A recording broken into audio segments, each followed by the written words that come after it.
अभी तक तो मैंने बहुत सारे वीडियो बना लिए हैं पोलैंड के बारे में, जैसे कि वेदर कैसा है यहाँ का, आपको क्या जानकर आना चाहिए यहाँ पर, और आप कैसे आ सकते हैं, यहाँ की लाइफ कैसी है, यहाँ का कल्चर कैसा है। तो इन सब के बारे में मैंने ऑलरेडी वीडियो बना रखी है। अगर आपने देखा होगा तो शायद देखा ही होगा, नहीं देखा है तो आप जाकर मेरे चैनल पर देख सकते हैं। मैंने इन सब के बारे में, पोलैंड के बारे में बहुत सारी वीडियो बनाई है, लेकिन मैंने एक वीडियो ये नहीं बनाई है कि पोलैंड में आप आ कैसे सकते हैं। तो अगर ये सब चीज़ जानना है तो आपको तो यहाँ आना पड़ेगा, मतलब कि अगर यहाँ की रियलिटी आप जानते हैं तो आप भी ये कोशिश करेंगे कि अगर यहाँ पे इतना अच्छा है तो हमें भी जाना चाहिए। और बहुत से लोग ऐसे हैं इंडिया में जो कि लोग विदेश जाना पसंद करते हैं, ऐसा नहीं है कि पोलैंड ही जाना है, विदेश में जाना पसंद करते हैं। लेकिन मैं पोलैंड आई हूँ तो इसलिए मुझे यहाँ का एक्सपीरियंस है। तो मैंने सोचा कि क्यों ना इस पर एक वीडियो बनाया जाए कि पोलैंड में आप कैसे आ सकते हैं, इंडिया से कैसे मूव हो सकते हैं पोलैंड। तो इस टॉपिक पर आज मेरा ये वीडियो है कि how to move India to Poland. तो चलिए स्टार्ट करते हैं आज का ये वीडियो। तो हेलो दोस्तों, कैसे हैं आप सब? पूरी उम्मीद है आप सब अच्छे होंगे, और कुछ लोग मुझे हो सकता है पोलैंड में जो लोग देख रहे हैं तो मुझे जानते भी होंगे। तो चलिए स्टार्ट करते हैं आज का वीडियो। तो बात अब आती है कि इंडिया से आप पोलैंड कैसे कैसे मूव कर सकते हैं, मतलब कैसे आ सकते हैं, क्योंकि बहुत से लोगों को मतलब जॉब की ज़रूरत पड़ती है। कुछ लोग तो जॉब के थ्रू भी आ जाते हैं, कुछ लोग जॉब के थ्रू नहीं भी मतलब आ पाते हैं। तो वो कैसे आते हैं उनके लिए ये जानना ज़्यादा ज़रूरी है। तो इसमें आपको 5 ऑप्शन है जिस तरीके से आप यहाँ पर पोलैंड में मूव हो सकते हैं। पहला तरीका तो ये है कि आपके पास वर्क परमिट है तो आप बहुत ही इजीली आ सकते हैं। दूसरा तरीका है आपके पास टूरिस्ट वीज़ा का। और तीसरा तरीका है आपके पास फैमिली रीयूनियन वीज़ा। चौथा तरीका है आपके पास स्टडी वीज़ा। और पांचवा तरीका है आपके पास बिजनेस वीज़ा। तो ये सब 5 तरीके जो हैं, आप इस तरीके से आप पोलैंड मूव कर सकते हैं या किसी भी कंट्री में जा सकते हैं। लेकिन मैं यहाँ का आपको एक्सपीरियंस बताऊंगी कि इस तरह से आप यहाँ पर आ सकते हैं। तो आ भी जाते हैं तो कैसे कर सकते हैं, क्या कर सकते हैं। जैसे आप आएंगे तो आपको तो काम करना ही पड़ेगा रहने के लिए। तो उसके लिए आपको क्या क्या ज़रूरत पड़ेगी और कैसे आप अप्लाई कर सकते हैं, तो इन सब के बारे में अभी हम लोग पॉइंट वाइज बात कर लेते हैं। पहले हम लोग बात कर लेते हैं एकदम टॉप मोस्ट तरीका यहाँ आने का, वो है स्टूडेंट वीज़ा, या आप इसको स्टडी वीज़ा भी कह सकते हैं। तो यहाँ पर आने के लिए स्टूडेंट वीज़ा के लिए सबसे पहले आपको क्या करना पड़ेगा, आपको स्टूडेंट वीज़ा अप्लाई करना पड़ेगा। वो आप किसी कंसल्टेंट के थ्रू आप अप्लाई कर सकते हैं, लेकिन वो लोग क्या करते हैं कि आपको मतलब इधर उधर भटकाते हैं कि आप इस कॉलेज में एडमिशन ले लो, पब्लिक कॉलेज में एडमिशन ले लो, क्योंकि उनका कमीशन जो होता है ना हर कंट्री से उनका बंधा होता है, इस वजह से वो आपको भटकाते हैं। लेकिन ऐसा कुछ नहीं है। अगर आप स्टूडेंट वीज़ा पर यहाँ आते हैं और यहाँ पर आकर किसी भी गवर्नमेंट कॉलेज में एडमिशन लेते हैं तो आपको क्या क्या होता है कि आपको वीज़ा मिलना 90 to 100% आपको बढ़ जाता है, बहुत ही इजीली आपको मिल जाता है वीज़ा। और सबसे बड़ी बात क्या है कि कोई भी आता है तो सबसे पहले उसको क्या दिखता है कि खर्चा कितना खर्च होगा। तो अपने खर्चे को देखते हुए ही कोई भी इंसान एडमिशन लेने के लिए किसी फॉरेन कंट्री में जाएगा। तो अगर आप गवर्नमेंट कॉलेज में एडमिशन लेते हो तो बहुत ही कम आपको फीस में आपको एडमिशन भी मिल जाता है, प्लस वीज़ा प्रोसेसिंग के जो चांसेस है बहुत ही ज़्यादा अच्छे होते हैं और बढ़ भी जाते हैं। अब देखिए इंडिया में क्या है कि बहुत तरह तरह के कॉलेज, एक होता है नॉर्मल कॉलेज जिनकी कोई वैल्यू नहीं होती है लेकिन फिर भी लोग पढ़ते हैं। दूसरा होता है पब्लिक कॉलेज जो कि सबके लिए होता है। एक तीसरा होता है प्राइवेट कॉलेज। तो यहाँ भी सेम वैसा ही है, लेकिन यहाँ पर भी बहुत से कॉलेज ऐसे हैं जिनकी कोई खास वैल्यू नहीं है। बहुत से गवर्नमेंट कॉलेज भी ऐसे हैं जिनकी कोई वैल्यू नहीं है, लेकिन लोग करते हैं जिनके मतलब कॉन्ट्रैक्ट अच्छे हैं। और जो लोग रेप्यूटेड हैं उस कॉलेज से अगर आप करते हैं, गवर्नमेंट कॉलेज जो रेप्यूटेड हैं उस कॉलेज से अगर आप करते हैं तो आपको 100% वीज़ा मिल जाता है।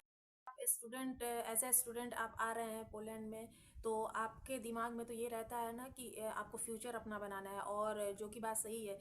स्टूडेंट है तो स्टूडेंट के बाद फिर उसकी लाइफ शुरू हो जाती है, क्योंकि उसके दिमाग में बस यही चलता रहता है कि हमें फ्यूचर बनाता है। तो एक फ्यूचर पर्सपेक्टिव से आपको यहाँ आना पड़ता है। तो आप अगर अपने फ्यूचर पर्सपेक्टिव से आते हैं तो आपके लिए सबसे बेटर यही होगा कि आप किसी अच्छे गवर्नमेंट कॉलेज में आप अपना एडमिशन लें, जिसमें कि आपको क्या होता है कि 95 to 100% तक आपको वीज़ा मिलने के चांसेस बढ़ जाते हैं। और उससे क्या होता है, आपको अगर आप एडमिशन लेते हैं तो आपके पास इतना सारा टाइम बचता है कि आप उससे ना पार्ट टाइम जॉब भी कर सकते हैं। तो आप अगर पार्ट टाइम जॉब भी करेंगे तो आप अपनी अर्निंग भी कर सकते हैं, आप अपनी पढ़ाई भी कर सकते हैं, दोनों काम आप कर सकते हैं। तो ऐसा कोई यहाँ पर मतलब कि कोई बाउंडेशन नहीं है कि आप काम नहीं कर सकते एज ए स्टूडेंट। यहाँ पर मैंने एक लास्ट वीडियो बनाया था, एज ए स्टूडेंट यहाँ पर बहुत सारे बेनिफिट्स मिलते हैं स्टूडेंट्स को, जैसे कि ट्रांसपोर्टेशन आपका फ्री हो जाता है। और कहीं कहीं जैसे ट्रांसपोर्टेशन फ्री नहीं होता है, अगर गवर्नमेंट कॉलेज है आपका तो आपको वहाँ से पास दिया जाता है। तो इससे क्या होता है कि अगर आप कहीं भी ट्रैवल कर रहे हैं तो आपको वो पास जो है आपको अपने पास रखना ज़रूरी होता है, जिससे कि आप जैसे टीटी वगैरह आते हैं तो अगर टिकट चेक करते हैं तो आप अपना पास दिखाकर कहीं भी ट्रैवल कर सकते हैं, या ट्राम हो, बस हो, ट्रेन हो, कहीं भी आप ट्रैवल कर सकते हैं। स्टूडेंट्स को यहाँ पर बहुत ही अच्छा बेनिफिट्स मिलता है। और सबसे बड़ी बात क्या है कि अगर जो आप पार्ट टाइम जॉब करते हैं तो पार्ट टाइम जॉब करने की कोई लिमिट नहीं है।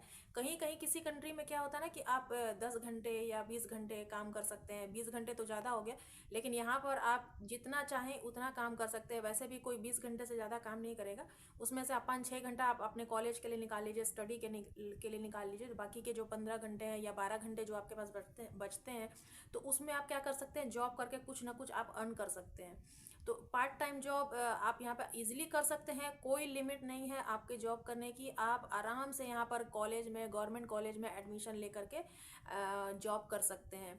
इंडिया से क्या है कि पोलैंड क्या किसी भी कंट्री के गवर्नमेंट कॉलेज का कोई टाई अप नहीं होता है, और प्राइवेट कॉलेज का टाई अप इसलिए होता है कि उसमें उनका कमीशन रहता है, इस वजह से उनका इस तरह का टाई अप रहता है प्राइवेट कॉलेज का। तो ज़्यादातर लोग पसंद करते हैं गवर्नमेंट कॉलेज में आना, क्योंकि ईजिली एक तो एडमिशन हो जाता है, और दूसरा क्या है कि स्टूडेंट्स के बेनिफिट्स भी मिलते हैं। और बेनिफिट्स के साथ साथ आपके पास जो टाइम बचता है उसमें आप क्या कर सकते हैं, पार्ट टाइम जॉब करके आप अर्न कर सकते हैं। तो ये सबसे अच्छा तरीका है आपको इंडिया से बाहर निकलने का। किसी भी कंट्री में आप जा सकते हैं स्टूडेंट वीज़ा पे, तो बहुत ही अच्छा बेनिफिट आपको मिलता है। और जैसे आप स्टूडेंट वीज़ा के लिए अप्लाई करते हैं तो पैसे तो लगते ही हैं, तो उन पैसों को आपको चुकाना भी होता है। तो आप चाहते हैं कि आपकी फैमिली पे बर्डन ना पड़े, तो इसी तरह से आप मतलब गवर्नमेंट कॉलेज में आप अप्लाई करके एडमिशन ले लीजिए। एडमिशन लेने के बाद आप पार्ट टाइम जो जॉब करते हैं वो आप अर्न करके आप उस लोन को आप चुका भी सकते हैं, या फिर आप अपने ऊपर भी खर्च कर सकते हैं, आप अच्छी एक लाइफ भी जी सकते हैं वो। लेकिन ये सब धीरे धीरे होता है, एकदम से नहीं होता है, आपको थोड़ा सा टाइम देना पड़ेगा। आप धीरे धीरे रहेंगे तो आपको धीरे धीरे सब कुछ समझ में आने लग जाता है। किसी भी कंट्री का क्या है, कैसे करना है, सब कुछ धीरे धीरे समझ में आ जाता है। लेकिन स्टूडेंट्स के साथ क्या है कि हर कंट्री में बहुत सारे बेनिफिट्स होते हैं। तो सबसे अच्छा तरीका है आपको किसी भी कंट्री में मूव होने का कि स्टूडेंट वीज़ा आप अप्लाई करेंगे तो बहुत ही आपके लिए बेनिफिट होगा। चलिए अब बात करते हैं कि जैसे स्टूडेंट वीज़ा पर आप आ रहे हैं तो ये सोचते हैं कि ये डाउट मन में भी हमेशा रहता है कि मास्टर्स करने जाएं या फिर बैचलर्स करने जाएं। तो मैं अपना एक्सपीरियंस बता रही हूँ। मेरी एक फ्रेंड है, उनका उनका भी बेटा यहाँ पे एडमिशन लिया है, तो मैं उनकी मतलब उन्हीं के थ्रू मुझे एक जानकारी मिली है, तो जिस वजह से मैं आपको ये बता रही हूँ, इन्फॉर्मेशन दे रही हूँ कि अगर आप बैचलर करने आएंगे तो आपके लिए ज़्यादा बेनिफिट होगा। इससे क्या होगा कि आपको टाइम मिलेगा, आपको एक टीआरसी अप्लाई करने का, और आपके जॉब पर्सपेक्टिव से भी ये अच्छा होगा। वैसे बैचलर्स को क्या होता है, बैचलर्स के लिए अगर आप आ रहे हैं तो आपके पास इतना टाइम मिलेगा नहीं जॉब करने का, लेकिन जो भी आपको टाइम मिलेगा जॉब करने का उसमें अब क्या होगा कि आपकी सैलरी थोड़ी सी कम मिलती है बैचलर्स के लिए। और जब आप मास्टर्स करेंगे, बैचलर्स करते करते क्या होगा, आप जब मास्टर्स करेंगे तो उसमें क्या होगा, सैलरी आपकी बहुत ही अच्छी हो जाती है, क्योंकि ये आपके जो करियर का जो ग्रोथ डायरेक्शन है ना वो आपका अच्छा होता चला जाता है। क्योंकि उससे पता चल जाता है, एक बार आप कॉलेज ज्वाइन कर लेते हैं ना तो उससे क्या होता है ना, आपका एक बंध जाता है, उसका मतलब आगे का फ्यूचर जो आपका होता है ना सिक्योर होने लग जाता है धीरे धीरे। और फिर आपको धीरे धीरे सब कुछ समझ में आने लग जाता है कि हमें कैसे आगे बढ़ना है और क्या करना है।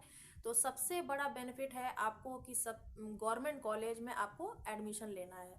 आपको ये फर्स्ट वाला आपको समझ में आया होगा कि स्टडी वीज़ा या स्टूडेंट वीज़ा कितना परफेक्ट है। अब सेकंड बात करते हैं हम लोग वर्क वीज़ा पे, वर्क परमिट वीज़ा आप कह सकते हैं। तो इसमें भी दो कैटेगरी के लोग आते हैं। एक होता है कि वाइट कॉलर जॉब होते हैं, और दूसरा होता है ब्लू कॉलर जॉब होते हैं। तो वाइट कॉलर जॉब में मैं आपको बता दे रही हूँ कौन कौन से लोग आते हैं इसमें। जैसे कॉर्पोरेट वर्ल्ड के लोग हो गए, कंपनीज के लोग हो गए, आईटी सेक्टर के लोग हो गए, डॉक्टर्स हैं, इंजीनियर्स हैं, तो ये लोग होते हैं वाइट कैटेगरी के लोग होते हैं। मतलब कि जो कि ऑफिसेज में काम करते हैं, ये उनको कहते हैं वाइट कॉलर जॉब। और दूसरा होता है ब्लू कॉलर जॉब, जिसमें कि आपको मतलब लेबर क्लास के लोग आते हैं, जैसे किसी फैक्ट्री में काम करना है, वेल्डर हैं, कारपेंटर है और इलेक्ट्रीशियन है, इस टाइप के लोग होते हैं, ये ब्लू कॉलर जॉब वाले होते हैं। तो सबसे पहले ये वाइट कलर जॉब वाले क्या होते हैं, उनको कितना अच्छा बेनिफिट होता है। ये तो एक पहली बात तो इनको कंपनी खुद ही मतलब अपने सारे खर्चे पर आपको फॉरेन भेजती है। आपको कुछ भी इसमें करने की ज़रूरत नहीं पड़ती है। आपको वीज़ा भी आपको 1 से 2 दिन के अंदर मिल जाता है। तो इनके लिए सबसे अच्छा तरीका यही है वर्क परमिट वालों के लिए, कि वो तो कंपनी के थ्रू जाते हैं, उनके पास कोई टेंशन भी नहीं होती है कि उनको कुछ करवाना होता है, सब कुछ कंपनी करके खुद देती है। और इनको इनकी पेमेंट भी अच्छी होती है दूसरी कंट्री में जब ये जाते हैं। तो कंपनी अपने रिस्क पर उनको बुलाती है, इस वजह से इनको ज़्यादा बेनिफिट मिलता है। और आईटी सेक्टर के लोग, सॉफ्टवेयर इंजीनियर जैसे लोग होते हैं, वो बहुत ही अच्छा कमाते हैं और कंपनी भी उनको अच्छा पे करती है। लेकिन इसमें ये भी है कि अगर अच्छा पे करती है, अच्छा लोग अर्न करते हैं, तो उससे अच्छा ये लोग टैक्स भी पे करते हैं, ताकि यहाँ की जो गवर्नमेंट है वो भी तो उनको एट रिटायरमेंट के टाइम पर अच्छा पे कर सके। तो इस वजह से सैलरी जब अच्छे देते हैं तो टैक्स भी बहुत ही अच्छे कट कर लेते हैं ये लोग। तो बहुत ही अच्छा बेनिफिट है वर्क परमिट वालों के लिए। जो आईटी कंपनी में लोग हैं ना, सबसे अच्छा होता है उन्हीं का, क्योंकि उनको वो टेंशन फ्री होकर फॉरेन कंट्री घूमते हैं। सिर्फ वो उनको जैसे इंडिया में अपना घर चलाते हैं वैसे उनको सब कुछ करना पड़ता है, बाकी सब कंपनीज देख लेती हैं उनके लिए। अब दूसरा क्या है, ब्लू कॉलर जॉब वाले जो लोग होते हैं, लेबर क्लास लोग, तो उनको तो अप्लाई करना ही पड़ेगा कंसल्टेंसी के थ्रू। तो जो 6-7 लाख रुपए अप्लाई करने में लगा देते हैं, या फिर जो लोग मतलब ट्राई करते हैं किसी और के थ्रू, तो मेरे ख्याल से इस तरह से अप्लाई करने से अच्छा है कि वो स्टूडेंट वीज़ा लेकर के ही अप्लाई करके बाकी यहाँ पर आकर के काम कर सकते हैं। और एक चीज़ ये है, जो लोग वाइट कॉलर जॉब वाले लोग होते हैं उनके लिए अभी कुछ मैं शॉर्ट में कंपनियों के नाम बता देती हूँ, जैसे जेपी मॉर्गन हो गया, डेलोइट हो गया, टीसीएस हो गया, यूपीएस हो गया। तो ये सब जो कंपनियां हैं खुद हायर करती हैं और अपने रिस्क पर बुलाती हैं। तो उतना पेमेंट भी करती हैं तो उतना टैक्स भी कट करती हैं। और जो ब्लू कलर वाले लोग होते हैं उनको तो खुद से ही अप्लाई करना होता है कंसल्टेंसी के थ्रू। लेकिन इसमें क्या होता है कि वो आ तो जाते हैं, लेकिन उसको अलग से स्किल की रिक्वायरमेंट होती नहीं है। बट इनके लिए जो जॉब होती है उनकी फिजिकल जॉब होती है, जैसे कि चॉकलेट फैक्ट्री है, सुपरमार्केट है, शुगर फैक्ट्री है। इन सब में जो फिजिकल वर्क होता है, सुपरमार्केट वगैरह में फिजिकल वर्क होता है। तो यहाँ पर काम करने के लिए आप जिस कंट्री में रहते हैं वहाँ की लैंग्वेज भी आनी चाहिए आपको, क्योंकि वहाँ के लोग दूसरी लैंग्वेज को समझ में नहीं पाते। तो अगर पोलैंड में आप आकर के ये जॉब करना चाहते हैं तो पॉलिश आपको आनी ज़रूरी है। तो ये सब चीज़ें हैं जो आपको जानना चाहिए अगर आप आना चाहते हैं। तो सब कुछ दिमाग में ये सब रख करके आपको आना चाहिए। और एक स्टूडेंट वीज़ा के लिए एक बात ये है कि जैसे कि आप बैचलर डिग्री ले लेते हैं, तो अगर आप किसी कंपनी में अप्लाई करते हैं तो आपको अलग से वर्क परमिट बनवाने की कोई ज़रूरत नहीं होती है। आपको उसी मतलब कंपनी वाले सब कुछ करके देते हैं, क्योंकि एज ए स्टूडेंट्स आपने वहाँ पे जॉब ज्वाइन किया है। और दूसरी बात ये है कि जैसे आपको वहाँ पे काम करना अच्छा नहीं लग रहा है और आप कंपनी चेंज करना चाहते हैं, तो आपको कुछ भी नहीं करना है। वो दूसरी कंपनी वाले जो हैं आपको वर्क परमिट बनवा करके खुद से ही आपको सब कुछ करके वो आपको दूसरी जॉब दे देते हैं। लेकिन इसके लिए क्या होगा कि जैसे आप पॉलिश यूनिवर्सिटी में पढ़ रहे हैं तो आपको पॉलिश आना चाहिए। तो जैसे किसी भी कंट्री में आप कोई भी जॉब करते हैं, ये फॉरेन कंट्रीज में हर जगह है ये, कि आपको उस कंट्री के लैंग्वेज आना बहुत ज़रूरी है। इंग्लिश से काम नहीं चलेगा, इंग्लिश तो थोड़ी बहुत चलती है, लेकिन आपको उस कंट्री का लैंग्वेज आना बहुत ज़रूरी है। जैसे इंडिया में हमारे क्या है कि महाराष्ट्र में मराठी चलती है, गुजरात में गुजराती चलती है, लेकिन अगर आप इंग्लिश में काम करते हैं तो आपका चल जाता है। लेकिन यहाँ पर ऐसा नहीं है। यहाँ पर क्या करते हैं ये लोग, अपनी लैंग्वेज को बहुत ही ज़्यादा इंपॉर्टेंस देते हैं। तो इनको इंग्लिश आए या ना आए उससे कोई फ़र्क नहीं पड़ता है, लेकिन इनको इनकी लैंग्वेज आनी चाहिए। तो इस बेसिस पर यहाँ पर काम होता है। तो आपको पॉलिश लैंग्वेज आना बहुत ज़रूरी है अगर यहाँ पर जॉब करना है तो। अदरवाइज़ आपको बहुत ही ज़्यादा प्रॉब्लम होने वाली है, हर हर मतलब एरिया में आपको प्रॉब्लम होने वाली है। अब बात करते हैं फैमिली रीयूनियन वीज़ा जो होता है। ये भी ठीक ठाक है, लेकिन इसमें भी आपको थोड़ी बहुत प्रॉब्लम होगी। पहली बात तो ये कि जैसे अगर आप यहाँ आ गए हैं, अगर आप किसी पॉलिश लड़की से शादी कर लेते हैं तो आप आराम से यहाँ रह सकते हैं, आपको कोई प्रॉब्लम नहीं होने वाली है। और इसको आप डिपेंडेंट वीज़ा भी कह सकते हैं। और जैसे पहले से क्या होता है, फैमिली रीयूनियन वीज़ा में क्या होता है, जैसे मान लीजिए हस्बैंड आए हैं यहाँ पर, जैसे आईटी के थ्रू आए हैं और वो जॉब कर रहे हैं और फैमिली उनकी इंडिया में है, तो वो अपने वर्क परमिट के थ्रू, डिपेंडेंट वीज़ा के थ्रू आप वो अपनी फैमिली को वहाँ से इंडिया से यहाँ बुला सकते हैं। तो ये एक रीयूनियन हो गया फैमिली का। तो इस तरह से ये फैमिली रीयूनियन वीज़ा चलता है। तो सबसे बड़ा पॉइंट है कि जैसे कोई स्टूडेंट वीज़ा पर आया है, और काफ़ी साल रहने के बाद वो चाहता है कि हम लोग यहाँ पर सेटल हो जाएं, तो वो अगर किसी पॉलिश गर्ल से शादी कर लेता है तो वहाँ पर इजीली सेटल हो सकता है। एक तो वो पहले से रह रहा है, और धीरे धीरे क्या होता है, पॉलिश लड़की से शादी करने के बाद उसको जल्दी से उसको पीआर भी मिल जाता है। तो इस तरह से वो अप्लाई करके यहाँ पर सेटल होना चाहते हैं तो सेटल हो सकते हैं। करते हैं टूरिस्ट वीज़ा के लिए, तो टूरिस्ट वीज़ा का मतलब ये होता है कि घूमने फिरने आप जा रहे हैं। लेकिन कुछ लोग क्या होते हैं, बहुत सारे लोग होते हैं कि जैसे घूमने फिरने जाते हैं, ऐसा नहीं कि यूरोप में ही, कहीं भी किसी कंट्री में जाते हैं घूमने फिरने, उनको कंट्री अच्छी लग गई तो वो लोग सोचते हैं कि चलो वर्क वीज़ा अप्लाई कर देते हैं, यहीं पर जॉब ढूंढ लेंगे, यहीं पर सेटल हो जाएंगे। तो ऐसा कुछ नहीं है, ये सब पहले होता था, अब ये सब नहीं होता है। कि टूरिस्ट वीज़ा भी मेरे ख्याल से 3 महीने या 4 महीने का होता है, ऐसा कुछ। तो आप 3 महीने में क्या कर लोगे? आपको तो सबसे पहली बात कि किसी कंट्री को समझने में इतना टाइम लग जाता है।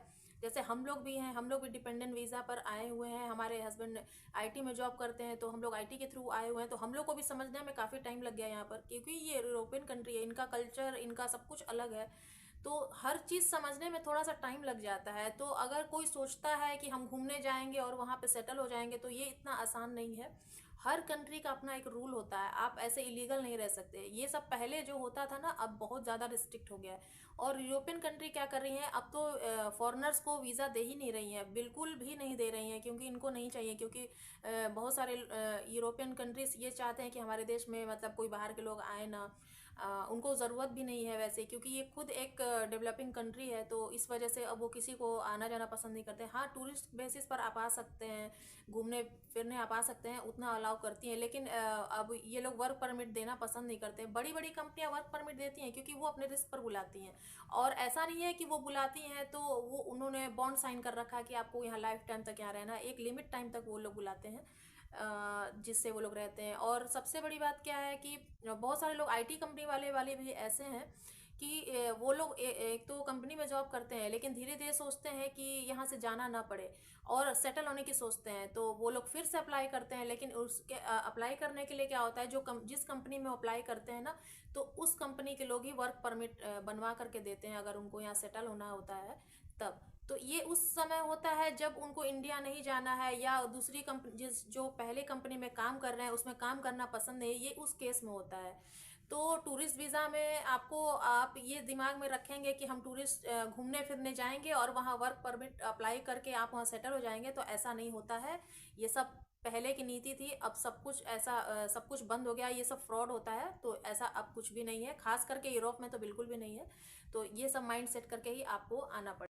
है हमारा बिजनेस वीज़ा, तो ये बहुत कम लोगों के लिए होता है, जिनको बिजनेस करना होता है उनके लिए होता है, जिनके गवर्नमेंट से लिंक होते हैं, इंपोर्ट का एक्सपोर्ट का। जैसे बहुत सारे कंट्रीज में इंडियन शॉप है, इंडियन मार्केट है, तो कंट्री से वो सब लिंक रहता है। तो जो भी इंडियन शॉप में सामान मिलता है, तो जब तक उसका इंपोर्ट नहीं होगा दूसरी कंट्री में, तो वो बिजनेस कैसे करेगा?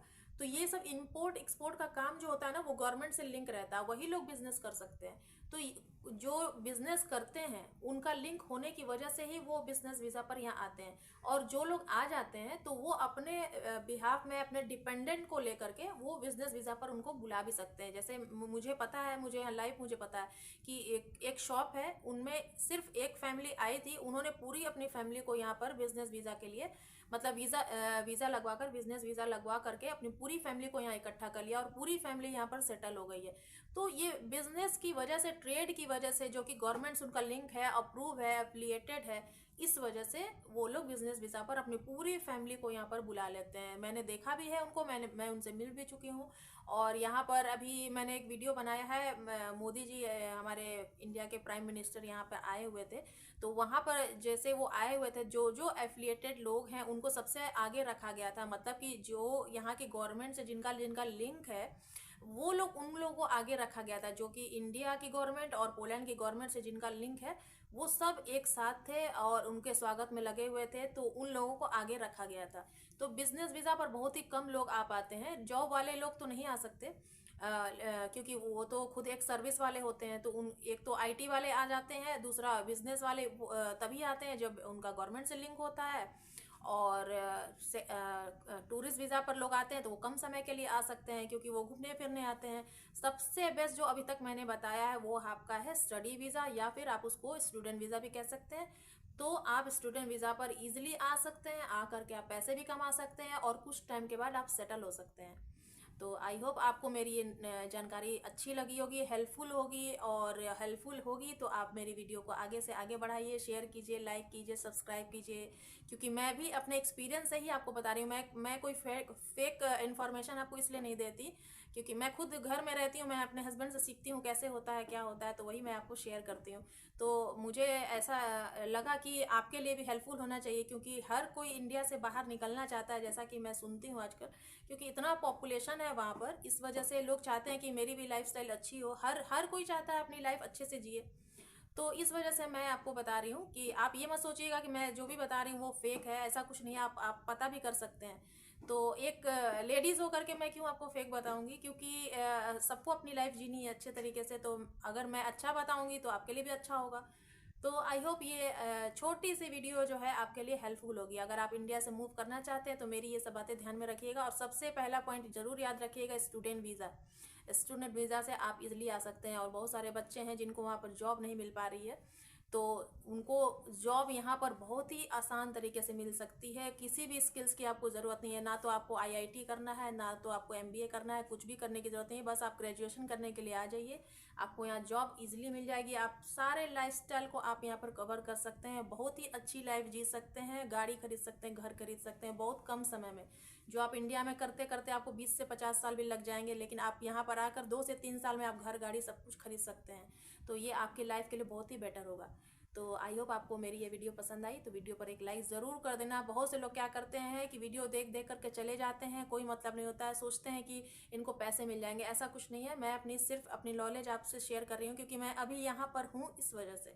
यहाँ से जब मैं इंडिया जाऊँगी तो यहाँ की नॉलेज मेरी ख़त्म हो जाएगी, तो इस वजह से मैं ये वीडियो शेयर कर रही हूँ आप लोगों से, कि थोड़ी सी जानकारी आपको भी मिलनी चाहिए, और मेरा भी कुछ अच्छा हो जाएगा, मुझे भी मतलब कि आपको बताने में अच्छा लग रहा है।